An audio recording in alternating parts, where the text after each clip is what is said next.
Swastiastu. Salam Guru Penggerak. Saya Kade Adnyana Putra sebagai CGP Angkatan 10 Kabupaten Buleleng bertugas di SD Negeri 2 Silangjana. Dalam video ini saya akan memaparkan kesimpulan dan refleksi pemikiran Ki Hajar Dewantara sebagai tugas modul 1.1 koneksi antar materi.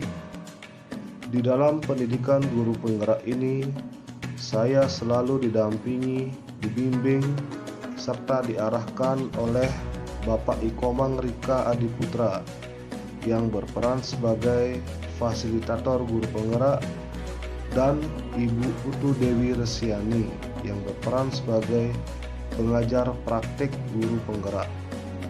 Pada pembahasan modul 1.1 ini, bahwa inti pemikiran Ki Hajar Dewantara mencakup beberapa hal yang berkaitan dengan asas trikon, kodrat alam dan kodrat zaman, kemudian pendidikan budi pekerti, dan pendidikan yang menuntun.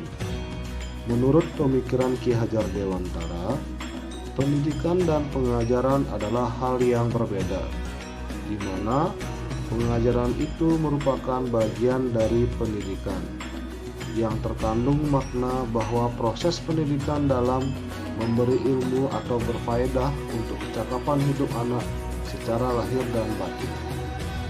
Pada hakikatnya, pendidikan itu adalah memberi tuntunan terhadap segala kekuatan kodrat yang dimiliki anak agar ia mampu mencapai keselamatan dan kebahagiaan yang setinggi-tingginya, baik sebagai seorang manusia maupun sebagai anggota masyarakat. Selanjutnya, saya akan merefleksi diri berdasarkan 3 pertanyaan pemantik. Pertanyaan yang pertama, apa yang Anda percaya tentang murid dan pembelajaran di kelas sebelum Anda mempelajari modul 1.1? Pertanyaan yang kedua, apa yang berubah dari pemikiran atau perilaku Anda setelah mempelajari modul 1.1 ini?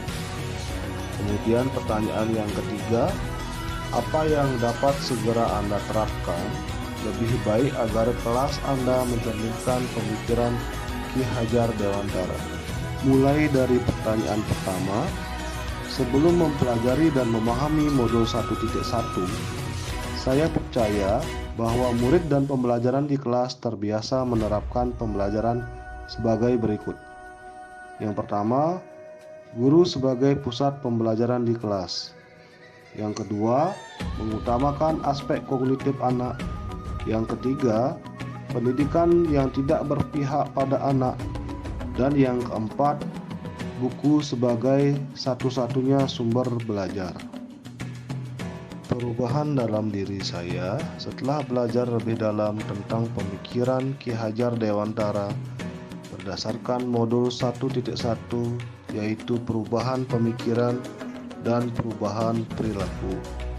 Yang pertama, pembelajaran berpusat pada murid atau student center, di mana murid tidak lagi hanya duduk sambil mendengarkan, tetapi murid lebih banyak aktif dalam pembelajaran, seperti diajak bermain sambil belajar, diberi kesempatan untuk berpendapat atau berbicara, dan lebih banyak mempraktikkan apa yang sudah dipelajari.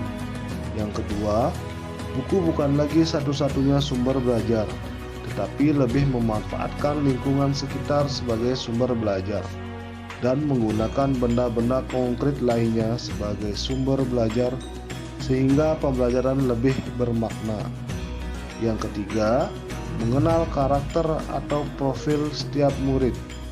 Sejatinya setiap anak memiliki bakat dan kemampuan yang berbeda-beda. Dengan perbedaan ini menjadikan pembelajaran akan menjadi lebih berwarna.